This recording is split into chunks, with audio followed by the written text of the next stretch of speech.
Welcome back to the David Pakman Show. Welcome to the bonus show. David, let's talk about the LA school district iPad disaster.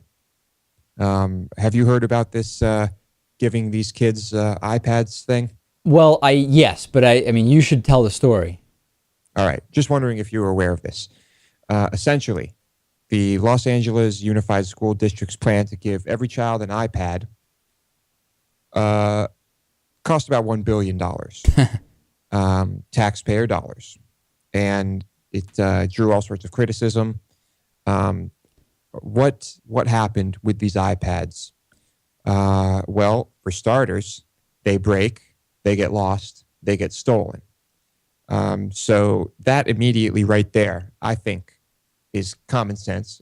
I know that this would happen. I think anyone knew that this would happen. And I think that right there is reason enough not to give every kid an iPad.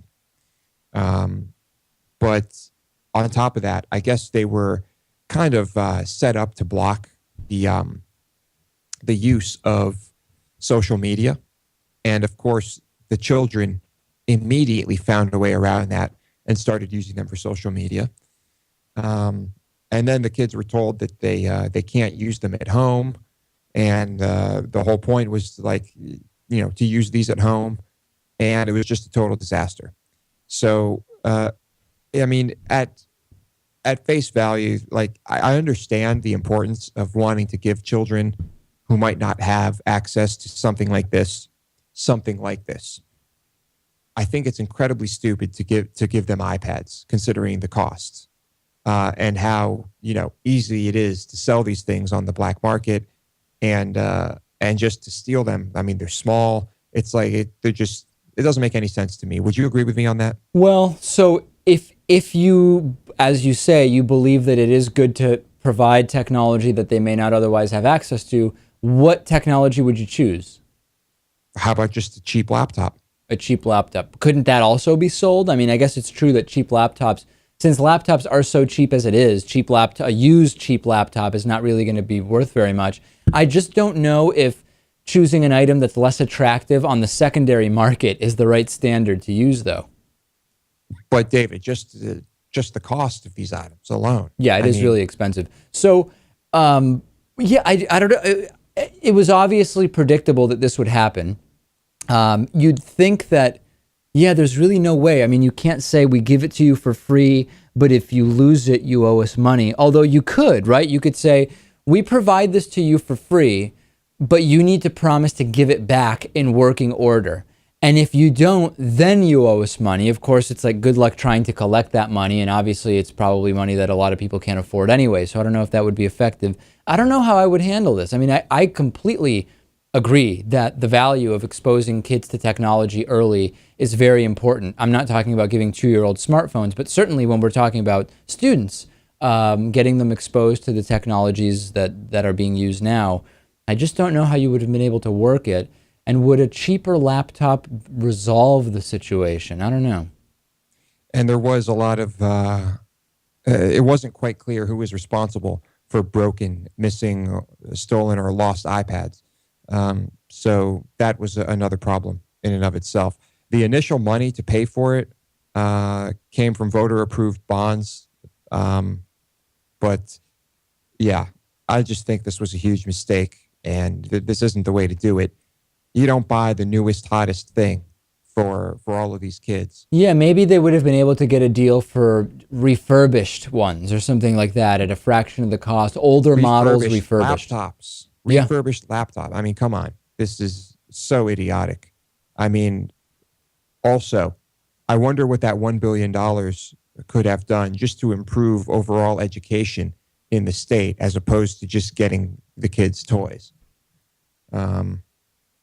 Now they're all playing Angry Birds. But whatever. All right, that's L.A. Whatever. Tell me if you disagree. Tell me if you think iPads was the right move.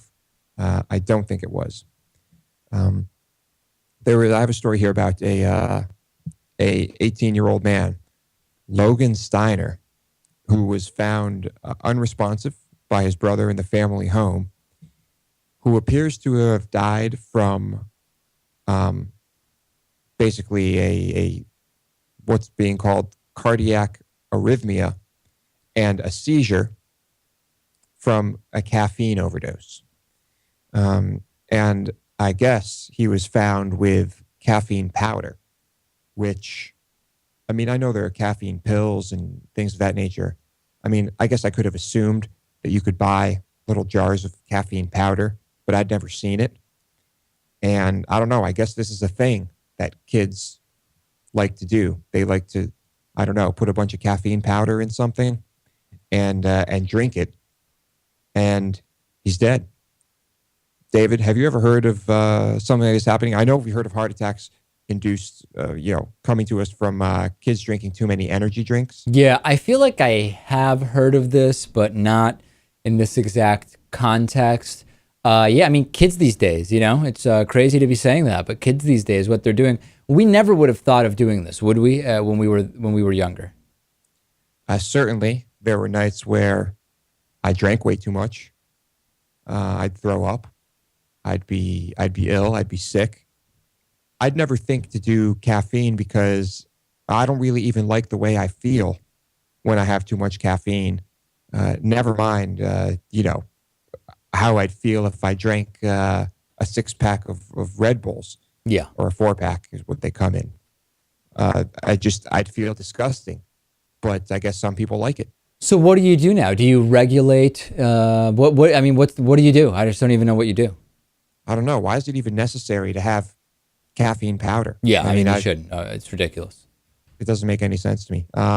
This guy was a top athlete too, according to this article. So someone who was in incredibly good shape. I remember my an ex-girlfriend of mine we were just like sitting on the couch one night, and my head was on her chest so that I could, right next to her heart, essentially. And we're watching TV or a movie or something, but I can't help but hear the heartbeat. And I'm noticing that it is a totally irregular heartbeat. I immediately, I'm thinking to myself, oh my God, like, this is not normal. Like something is wrong. Like, a heart should not sound like this. I told her, I'm like, you need to get this checked out. This could be a serious problem. She didn't seem to think anything of it. She didn't really care. I convinced her to do it. Anyway, testing, doctor's visits, all sorts of stuff happens. And it turns out that these giant coffees she would drink all the time were just causing an irregular heartbeat. And of course, as we just discovered in this article, sometimes that's all it takes. But I'm always just shocked when I see someone walking around with like the Dunkin' Donuts. I don't even know how big it is. I mean, it's just a huge coffee. Who needs that much coffee? It's just insanity to me. On top of just the amount of caffeine, David, the amount, I'm just talking about my girlfriend here. I know other people do, ex-girlfriend. I know other people do this too. But the amount of cream and sugar that was in this thing. Because they probably don't even really like coffee that much. That's why they need so much sugar and cream. These are people who never drink black coffee because it's they're probably repulsed by it. But then you add all this cream and sugar, and all of a sudden you've got like a 24-ounce dessert with the equivalent of 4 cups of coffee, and unbelievable. I've never understood it. Yeah, and I think she even admitted to me once that if she doesn't drink it, her hands will shake a little bit. Yeah, well, that's a sign you need to get off of the coffee. Well, it's not that easy for some people, I guess. Anyway, kids, lay off the caffeine powder. Like I need to tell you that. Okay, it's time for a review. Now, I have something I'm going to review here that is out of the ordinary. I have a bottle of absinthe, and there's a very special reason why I'm reviewing this one, and I will tell you at the end of the review. I'm no expert on absinthe, but I bought this stuff. It's called Absinthe Ordinaire. It's not as strong as most absinthes you'll buy. It's 92 proof, 46% alcohol. So, yeah, anyway, a lot of them are a lot stronger. It is very tasty, and I believe it is distilled from beets, the base of it is. But Lewis, before you go into this part, can you just give a little backgrounder on absinthe? Like, wasn't absinthe illegal for a while? It's popular in Europe. What's the whole because this is the first time you've talked about this. Here's the deal. Absinthe was made a long time ago in Europe. It was called the Green Fairy for short. It was believed to make people hallucinate and see things.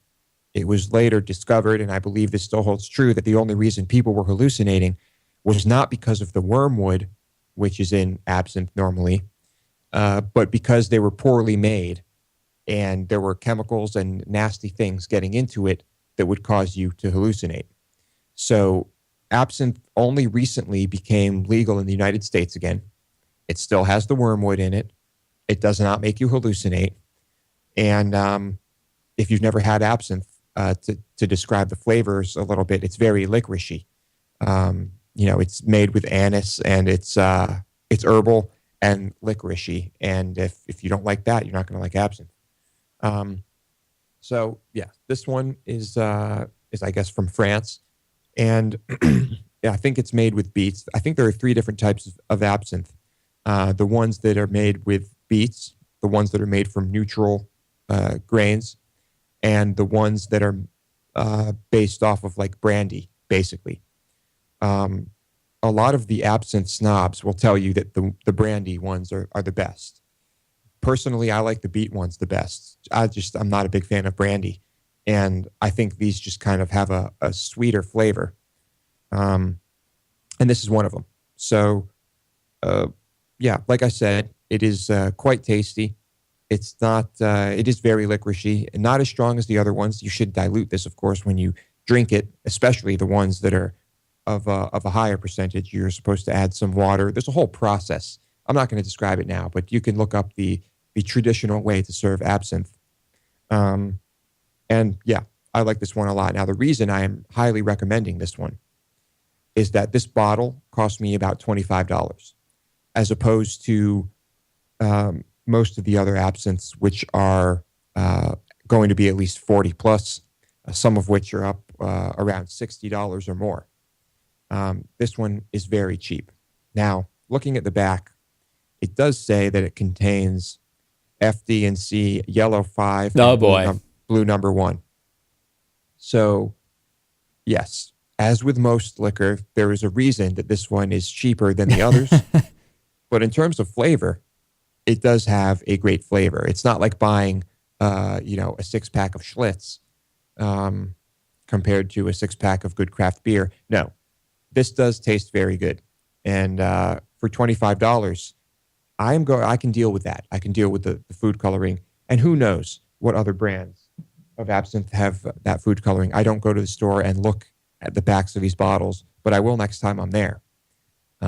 So if you like things that are licoricey and have never had absinthe, go ahead and start with this one. If you like absinthe and don't want to spend $60 on a bottle, go and buy this one. If you don't mind the food coloring, the additive. Now, Lewis, this is good for the review, but just to give us a little bit more of the flavor and context, describe an evening where you would have this. Like, is it you're just hanging around and you pour this into a glass with a little bit of water and some ice, or what? Like, what are the circumstances where you say, I think I'm going to have absinthe tonight? If I'm just at home for the night and I'm about to watch some TV shows or a movie or something, and I just feel like I want to drink, I'll say, okay, do I want the bourbon? Do I want the Fernet? Or do I want the absinthe? Because those are the only 3 bottles I have right now. And I pick one, and I'll do this the lazy way because I don't have the sugar cubes and the slotted spoon and all that. So I'll just pour a little bit in a glass, put a little bit of cold water in, and maybe put a little bit of sugar in and stir it up, although it doesn't dissolve that well if you don't do it the right way. But yeah, that's what I do. All right, very good. I think that gives people a little bit of the, they can really imagine what's going on over there. It's important to visualize these things. Yeah. Yes, that's it. Would you like to know what I'm wearing too, maybe? No, I think people probably have a pretty good sense of that. Okay. All right, then we'll leave it at that. Thank you for joining me.